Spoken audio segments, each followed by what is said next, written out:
उनको पता है कि अगर वो पकड़े गए उनकी पूरी लाइफ खराब हो जाएगी, फिर भी लोग ये करते हैं। Hi guys, welcome to my channel. आज मैं आपको 3 चीज़ें बताऊंगा जो आपको यूएस में आके नहीं करनी है if you are coming here as an international student, क्योंकि अगर आपने वो चीज़ें की तो आप लीगल ट्रबल में फंस सकते हो। और मैं हर रोज़ देखता हूँ लोगों को ये चीज़ें करते हुए। उनको पता है कि अगर वो पकड़े गए उनकी पूरी लाइफ ख़राब हो जाएगी, फिर भी लोग ये करते हैं। तो without any further due let's start with those 3 things. पहली चीज़ जो आपको यूएस में आके नहीं करनी है अगर आप यहाँ पे एज ए स्टूडेंट आ रहे हो, वो है एकेडमिक इंटेग्रिटी को वॉयलेट करना। अब आप बोलोगे ये क्या होता है? तो ये बेसिकली है कि अगर आप जो एग्ज़ाम्स देते हो यहाँ पे और जो असाइनमेंट्स करते हो उसमें आपको किसी भी तरह का अनफेयर मीन्स यूज़ नहीं करना है।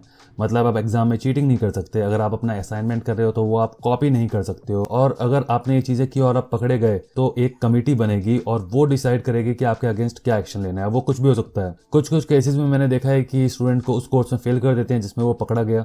कुछ केसेस में क्या है कि स्टूडेंट की वो डिग्री कैंसिल कर देते हैं। तो मैंने बहुत बार देखा है कि स्टूडेंट्स हैं उन पे एकेडमिक इंटेग्रिटी लग गई और उसके बाद वो कॉलेज चेंज कर रहे हैं अपना। अब आप बोलोगे कि मैं एग्जाम में चीटिंग नहीं करूंगा लेकिन असाइनमेंट तो कॉपी कर सकता हूँ।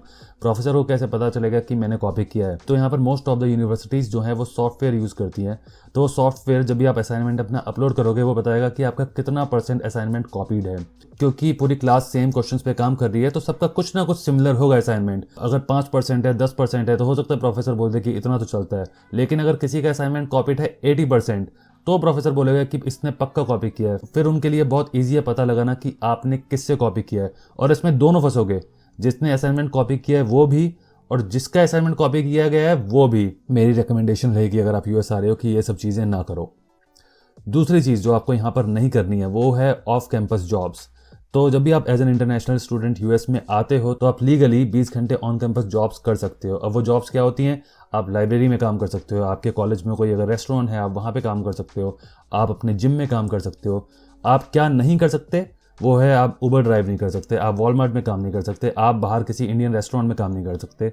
जब भी स्टूडेंट्स जाते हैं ऑफ कैंपस जॉब के लिए तो वो क्या करते हैं कि जो ओनर है, जिस भी शॉप पे काम करते हैं, रेस्टोरेंट में काम करते हैं, उनको बोल देते हैं we are not allowed to work here. तो जो सैलरी है आप हमें कैश में पे करना, जिससे कि उसका कोई रिकॉर्ड ना रहे कहीं भी बैंक स्टेटमेंट में, तो उससे हम कभी पकड़े नहीं जाएंगे। तो ये एक लूप होल है जो कि इंटरनेशनल स्टूडेंट्स यूज़ करते हैं जिनको ऑफ कैंपस काम करना होता है।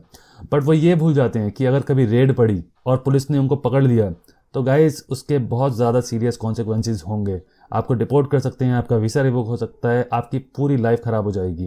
अब बहुत सारे स्टूडेंट्स का आर्गुमेंट होता है कि बहुत महंगा सिटी है, हमारा खर्चा नहीं चलता। तो मैं उनको बोलता हूँ कि ऑन कैंपस जॉब करो 20 घंटे। और फिर उसके बाद वो बोलते हैं कि ऑन कैंपस में जॉब्स नहीं है क्योंकि हम जिस कॉलेज में आए हैं वहाँ पे जॉब्स हैं ही नहीं। तो जब आप रिसर्च करते हो यूनिवर्सिटी की, आपको पहले से अगर चीज़ पता है कि आप फाइनेंशियली उतने स्टेबल नहीं हो तो क्या ज़रूरत है इतनी महंगी यूनिवर्सिटी में आने की? आप किसी सस्ती यूनिवर्सिटी में चले जाओ। आप कोई ऐसी यूनिवर्सिटी ले लो जहाँ पे ऑन कैंपस जॉब्स अवेलेबल हो। अब स्टूडेंट्स एक और चीज़ करते हैं, बाहर तो काम करते ही हैं, अब उनको क्या लालच आ जाता है, उनको लगता है कि यार हम बाहर काम कर रहे हैं, कैश में पेमेंट मिल रही है तो हम 20 घंटे से ज़्यादा काम कर लेते हैं। तो मैं देखता हूँ कि लोग 50-50 घंटे हर रोज़ 8 से 9 घंटे की शिफ्ट कर रहे हैं हर रोज़ और वहाँ से पैसे कमा रहे हैं। उनके जो आर्ग्यूमेंट्स होते हैं वो बिल्कुल बेसलेस होते हैं। कुछ लोग बोलते हैं कि मेरा लोन कम हो रहा है, मैंने 40 लाख का लोन लिया है, अब क्योंकि मैं ये जॉब कर रहा हूँ मुझे 40 में से सिर्फ 35 लाख के लोन की ज़रूरत पड़ेगी, मैंने 5 लाख बचा लिया है। तो लोगों के साथ प्रॉब्लम क्या होती है गाइस कि वो शॉर्ट टर्म सोचते हैं। उनको क्या लगता है कि मैंने आज काम किया और मुझे 2 हफ्ते बाद पेमेंट मिल जाएगी, तो उनको दिख रहा है कि पैसा बच रहा है। वो लोग लॉन्ग टर्म का नहीं सोच रहे। लॉन्ग टर्म में क्या होगा कि अगर वो पढ़ाई में ये टाइम लगाएंगे तो उनकी जॉब बहुत अच्छी लग सकती है। हो सकता है कि अभी क्योंकि वो बाहर काम कर रहे हैं उनकी जॉब लगे 60-70 हज़ार डॉलर की, और अगर वही टाइम वो अगर पढ़ाई में इन्वेस्ट करें और कोई स्किल सीखें जिसमें वो लैक करते हैं तो हो सकता है उनकी जॉब 130,000 की लग जाए। तो आप सोचो कि वहीं पे $60,000 का डिफरेंस आ गया। $60,000 कितने होते हैं आप कन्वर्ट कर सकते हो रुपीज़ में।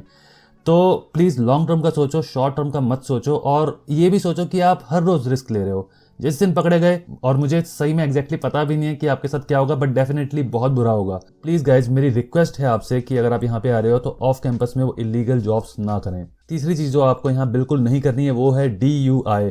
उसका मतलब होता है ड्राइविंग अंडर इन्फ्लुएंस। मतलब आपको नशीले पदार्थ का सेवन करके गाड़ी नहीं चलानी है। हर स्टेट की एक ब्लड अल्कोहल कॉन्सेंट्रेशन की लिमिट होती है। आप जब भी पकड़े जाओगे, पुलिस जब भी आपको पकड़ेगी तो आपकी ब्लड में उससे ज़्यादा अल्कोहल नहीं होना चाहिए।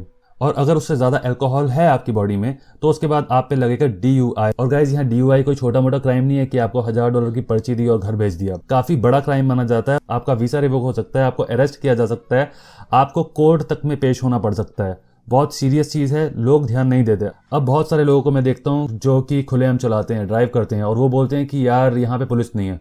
मैं बोलता हूँ तुझे कैसे पता यहाँ पुलिस नहीं है? तो वो बोलते हैं कि आज तक कभी नहीं देखी। मैं बोलता हूँ कि भाई आज तक कभी पुलिस नहीं देखी इसका मतलब ये नहीं है कि आज भी पुलिस नहीं आएगी। तो बहुत ही मुझे वो स्टूपिड आर्ग्यूमेंट लगता है। दूसरे तरह का आर्ग्यूमेंट जो मुझे अमूमन सुनने को मिलता है वो है कि मुझे नहीं चढ़ी, I am feeling fine, I can drive, doesn't matter. जो आपको पुलिस ऑफिसर पकड़ेगा वो ये चेक नहीं करेगा कि आपको चढ़ी है नहीं चढ़ी है। आई एग्री कि अगर आपको चढ़ी हुई है तो आपको पकड़ना काफी आसान हो जाएगा पुलिस ऑफिसर के लिए, कि आप जिस तरह से ड्राइव कर रहे हो, आपने अगर कहीं गाड़ी ठोक दी तो डेफिनेटली इजी होगा। लेकिन अगर आपको नहीं चढ़ी है और यू आर ड्रंक तो पुलिस वाला आपको फिर भी पकड़ सकता है, और अगर आपके ब्लड में जो अल्कोहल है अगर वो लिमिट से ज्यादा है तो आप पे DUI लग जाएगा। डजंट मैटर कि आपको चढ़ी है नहीं चढ़ी है। और ये भी मुझे बहुत स्टूपिड आर्गुमेंट लगता है। बहुत लोग बोलते हैं कि मैं गाड़ी चला लूंगा विदाउट एनी प्रॉब्लम। तो गाइस ये थी वो 3 चीजें, और मेरी रिक्वेस्ट है कि आप प्लीज ये ना करें। और अल्टीमेटली बेसिकली फिर तो आपका कॉल है कि आपको ये चीज़ करनी है कि नहीं करनी है। मैं बस आपको सजेशन दे सकता हूँ, अल्टीमेट डिसीजन आपको लेना है। तो गाइज आई होप आपको ये वीडियो पसंद आया होगा। अगर आप मेरे कंटेंट को सपोर्ट करना चाहते हैं तो please make sure you subscribe to this channel and also follow me on Instagram @RishabMishra Vlogs। मैं मिलता हूँ आपको अपने अगले वीडियो में।